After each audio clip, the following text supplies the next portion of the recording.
constato o seguinte: é um segundo semestre difícil, o de 2018.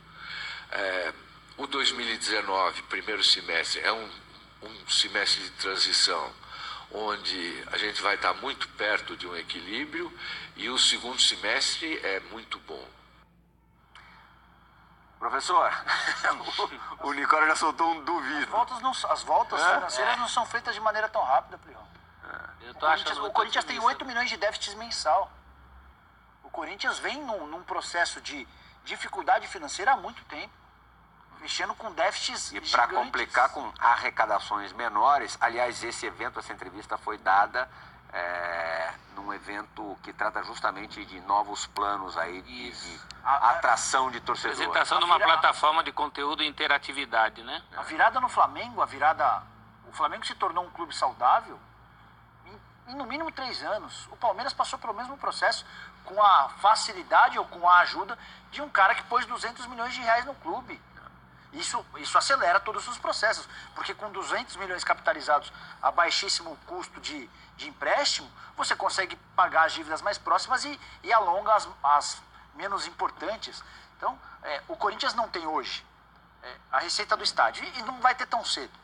O Corinthians tem hoje um baita de um abacaxi, talvez o maior abacaxi entre os clubes do futebol brasileiro, que é o estádio. A última conta está na casa de 1 bilhão e 200 milhões de reais. Não há um abacaxi tão grande em nenhum clube no Brasil. 1 bi, né? 1 bilhão e 200 milhões de reais. Essa é uma conta mais conservadora. Você vai encontrar aí na internet gente fazendo conta de 1 bilhão e 700 milhões de reais.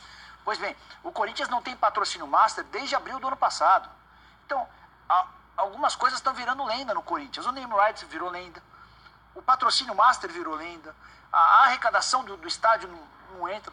Eu sou capaz de apostar com o Luiz Paulo Rosenberg, eu tenho uma relação boa com ele, sou capaz de apostar que daqui a um ano, quando ele imagina que a coisa vai estar começando a ficar boa, não vai estar, não vejo perspectiva. É possível que ele diga isso desconsiderando a parte do estádio, né?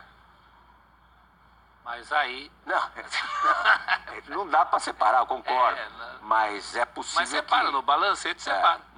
Nos balanços apresentados. Continuo sem ver solução, porque o que pode aparecer de novo que vai mudar a realidade de um clube que fecha todo mês com 8 milhões de prejuízo? Ele está botando fé, ele falou que o financeiro não é a área dele. Ele está botando fé numa revolução do que é na área dele, que é o marketing, que é a área dele. Então está contando o quê? Primeiro, os naming rights, que você citou, sim, e algumas ações. Ele falou no naming rights para 2019, né? Então, a gente começou a ouvir falar em naming rights da Arena Corinthians quando? Antes da construção. Pelo menos não prometeram para semana que vem. Antigamente era semana que vem a promessa. Então, foi o que atrapalhou muito. E eu faço essa projeção que é nada animadora, baseada também num papo que eu tive com Wesley Mello, que é do Departamento Financeiro. A impressão que eu tive a partir dessa conversa com o cara das finanças, o novo cara das finanças, é de que o departamento de marketing precisa gerar muita, mas muita receita para conseguir fazer com que o clube se torne estável.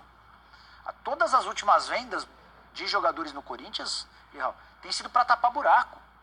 Só que elas não têm sido suficientes. O Corinthians praticamente desfaz o time campeão brasileiro de 2015. Mas ali lucrou pouco, né? Pouco.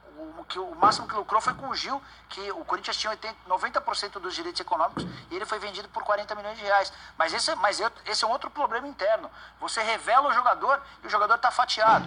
Está mudando isso na base. Só que até que esses jogadores da base, que já não são mais tão fatiados, cheguem ao profissional e se tornem revelações e sejam vendidos, vai demorar um tempo. O ciclo não é tão rápido. Esse segundo semestre vai ser de dificuldade, o primeiro semestre do ano que vem já vai ser de transição e o segundo vai ser bom. Eu não acredito. Baseado em quê, né? O Rosenberg, eu acabei de dizer que ele falou sobre o naming rights. Vamos ouvi-lo então. O que ele falou a respeito dos planos aí da Arena Corinthians receber, enfim, um nome. De tudo pelo resultado de TV. Nós estamos imaginando que até lá você tenha o name right resolvido, o patrocínio da camisa até antes disso tudo.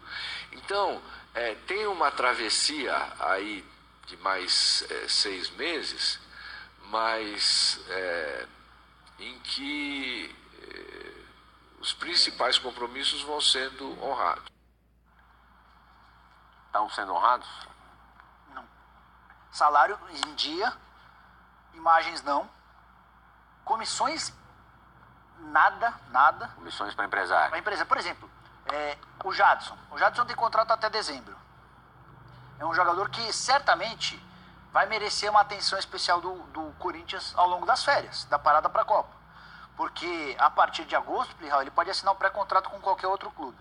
Aí ele até teve aqui no link ao vivo na semana passada, eu perguntei para ele sobre essa situação e ele, obviamente, minimizou, não quis entrar no assunto, falou que é um assunto com o empresário dele. Antes de falar com o Jadson, eu tinha perguntado para o empresário dele. O empresário ainda não recebeu a comissão do retorno do Jadson da China em janeiro do ano passado, fevereiro do ano passado, para ser mais preciso, e as luvas ao Jadson. O que é a luva? É um prêmio pela assinatura do contrato. O cara acerta um contrato e aí ele teria direito a 4 luvas, a 4 parcelas dessa luva. A primeira foi paga só uma parte, a segunda e a terceira que já venceram não foram pagas. A gente está falando do camisa 10 do Corinthians. Então, e aí não dá nem para dizer que é a culpa da atual gestão. A atual gestão entrou em fevereiro. Mas todas as engenharias financeiras montadas pelo Corinthians nos últimos anos não vingaram. E a do estádio foi talvez o maior equívoco, porque calculou-se que o Corinthians faria desse estádio uma grande mina de ouro e que esse estádio talvez fosse pago em 7 anos. E a grande verdade é que foram 4 e o Corinthians não está conseguindo nem pagar em dia. O Corinthians teve suspenso a devolução do empréstimo junto à Caixa, ficou suspensa por mais de um ano. Porque o Corinthians alegava que não conseguia bancar os 5 milhões e 700 mil reais da prestação mensal. Então, o Corinthians pediu, por favor, que a Caixa rediscutisse esse contrato de empréstimo e, enquanto se discutiu, o Corinthians ficou isento de pagar. Então, tem uma série de contas que não batem, Plihal.